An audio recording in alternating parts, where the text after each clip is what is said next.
बच्चों, आज हम वाच्य के दूसरे भेद कर्म वाच्य के बारे में अध्ययन करेंगे। पिछले कालांश में हमने कर्तृवाच्य के वाक्यों को सीखा था। आज हम कर्मवाच्य के वाक्यों को सीखेंगे। कर्मवाच्य, जैसा कि नाम से ही स्पष्ट है कि ये कर्म प्रधान वाक्य होते हैं, अर्थात वाक्य में जैसा कर्म होगा हम क्रिया उसके अनुसार ही प्रयोग करेंगे। यहाँ पर कर्तृवाच्य में हमने कर्ता के अनुसार प्रयोग किया, लेकिन कर्मवाच्य में हम कर्म के अनुसार क्रिया का प्रयोग करते हैं। इसके नियम को ध्यान से देखेंगे। पहला इसका नियम ये है कि कर्म प्रधान वाक्य होते हैं, अर्थात इसमें कर्म मुख्य होता है। कर्ता में तृतीया विभक्ति का प्रयोग करेंगे।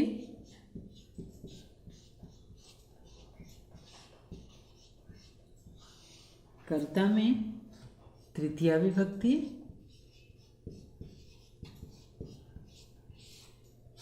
और क्रिया के मूल रूप में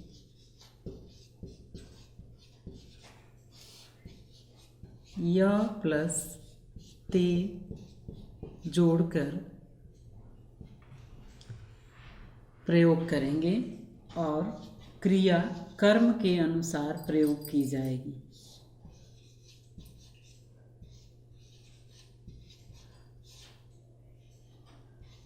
कर्म के अनुसार प्रयोग की जाएगी। कर्मवाच्य कर्म प्रधान वाक्य होते हैं, अर्थात इसमें कर्म मुख्य होता है। दूसरा, कर्ता में तृतीया विभक्ति लगा देंगे और क्रिया प्रयोग करते समय क्रिया के मूल रूप में य प्लस ते जोड़ करके प्रयोग करेंगे। कर्म हमारा अगर एक वचन का है तो क्रिया हमारी एक वचन की प्रयोग की जाएगी। कर्म हमारा द्विवचन का है तो क्रिया द्विवचन की प्रयोग करेंगे, और कर्म बहुवचन का है तो क्रिया भी हमारी बहुवचन की होगी। उदाहरण से इसको समझेंगे। पहले कर्तृवाच्य के उदाहरण लिख लेते हैं। रामः पुस्तकं पठति। अब इसको हम कर्मवाच्य में परिवर्तित करेंगे। हमारा नियम ये बता रहा है कि कर्ता में तृतीया विभक्ति, कर्ता कौन लगाकर प्रश्न करने पर जो उत्तर आता है वही हमारा कर्ता होता है। कौन पुस्तक पढ़ रहा है, उत्तर राम आ रहा है। राम में हम तृतीया विभक्ति लगा देंगे। राम का तृतीया विभक्ति का रूप बन जाएगा रामेण। रामेण बन गया। पुस्तकम पठति दिया हुआ है। अब कर्म में, यहाँ पर कर्म में प्रथमा विभक्ति रखेंगे। कर्म में प्रथमा विभक्ति। यहाँ पुस्तक शब्द नपुंसकलिंग है, इसलिए प्रथमा और द्वितीय के रूप एक जैसे ही होते हैं। द्वितीय में यहाँ पुस्तकम है, लेकिन प्रथमा में भी पुस्तकम शब्द ही रहेगा, इसलिए यहाँ पुस्तकम लिख दिया हमने, पुस्तकम। और क्रिया के मूल रूप में य प्लस ते जोड़ेंगे। पठ है इसका मूल रूप, य जोड़ा हमने और ते जोड़ दिया। पठ प्लस य प्लस ते शब्द बन गया पठ्यते।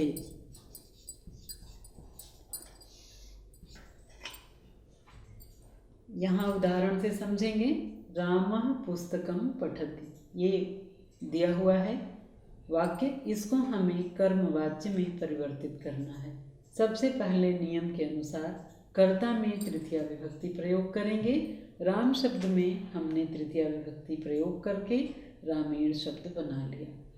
फिर हमारा कर्म आ गया। क्या लगा के प्रश्न करेंगे, जो उत्तर आएगा वो हमारा कर्म होगा। राम क्या पढ़ता है, उत्तर पुस्तक आ रहा है।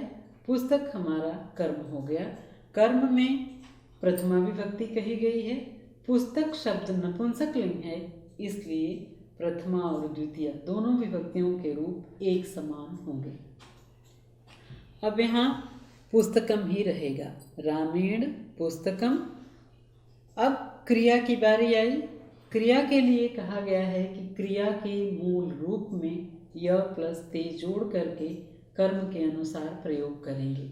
हमने क्रिया के मूल रूप पठ में य प्लस ते जोड़ के पठ्यते शब्द बना लिया। अब हमारा कर्म एक वचन का है, इसलिए हमारी क्रिया भी एक वचन की प्रयोग की गई है, पठ्यते।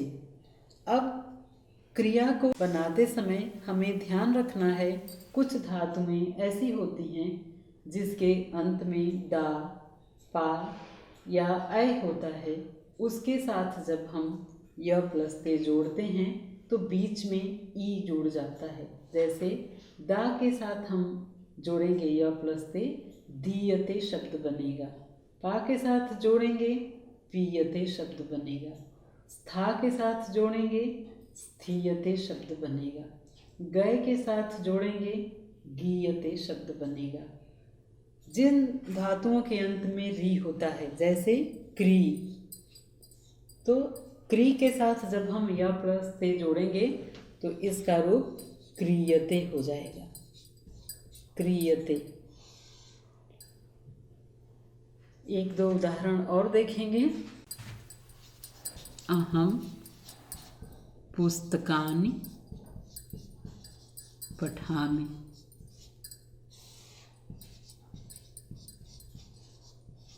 यहाँ पर हम जब परिवर्तित करेंगे तो अहम शब्द को सबसे पहले, अहम हमारा कर्ता है तो उसको हम परिवर्तित करेंगे तृतीया विभक्ति में, मया शब्द बन जाएगा। मया, पुस्तकानि है, पुस्तकानि ही रहेगा क्योंकि नपुंसक लिंग के दोनों विभक्तियों के रूप एक समान होते हैं, पुस्तकानि। अब क्रिया की बारी आई। पठ प्लस य प्लस ते हमने जोड़ दिया, लेकिन हमें ये करना है कि कर्म हमारा एक वचन का है तो एक वचन की क्रिया लगाएंगे, कर्म हमारा बहुवचन का है तो बहुवचन की क्रिया लगाएंगे।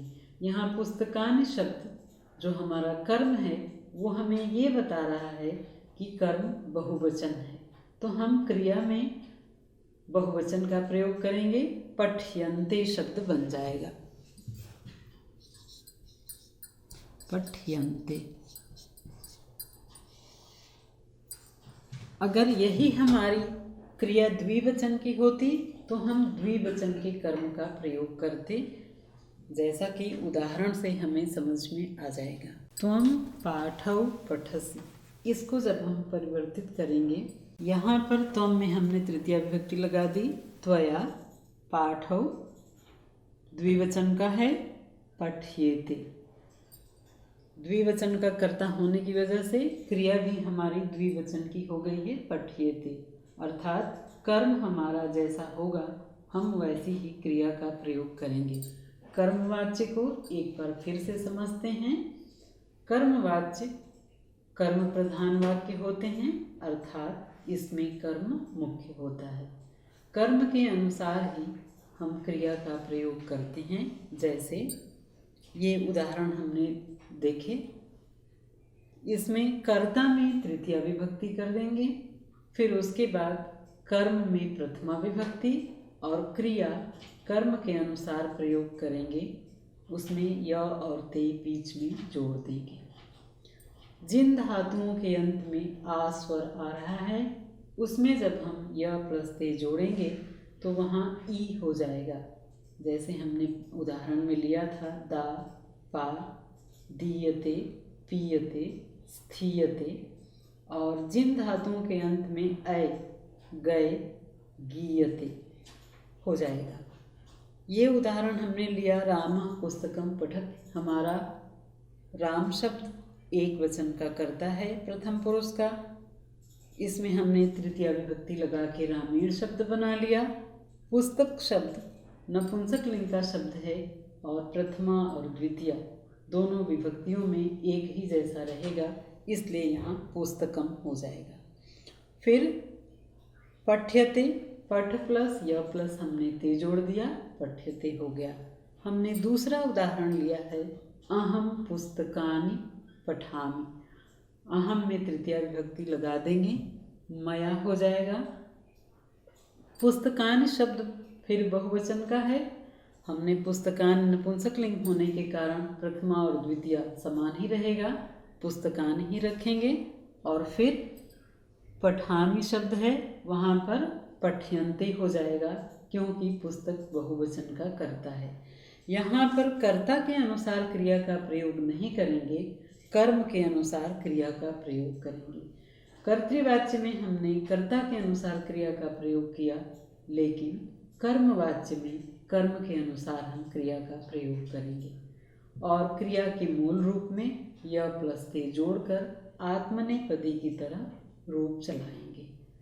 तो तीसरा हमारा त्वया पाठौ पठ्येते। पाठ शब्द पुल्लिंग है, इसलिए प्रथमा विभक्ति में राम की तरह रूप चला लेंगे। रामः रामौ रामः, पाठः पाठौ पाठा। तो हमने वहाँ द्विवचन का कर्म है, तो क्रिया हमने द्विवचन की प्रयोग कर दी है, पठ्येते। अब हम वाक्यों को परिवर्तित करेंगे कर्तृवाच्य से कर्मवाच्य में, और अगले कालांश में हम भाववाच्य का अध्ययन करेंगे। धन्यवाद।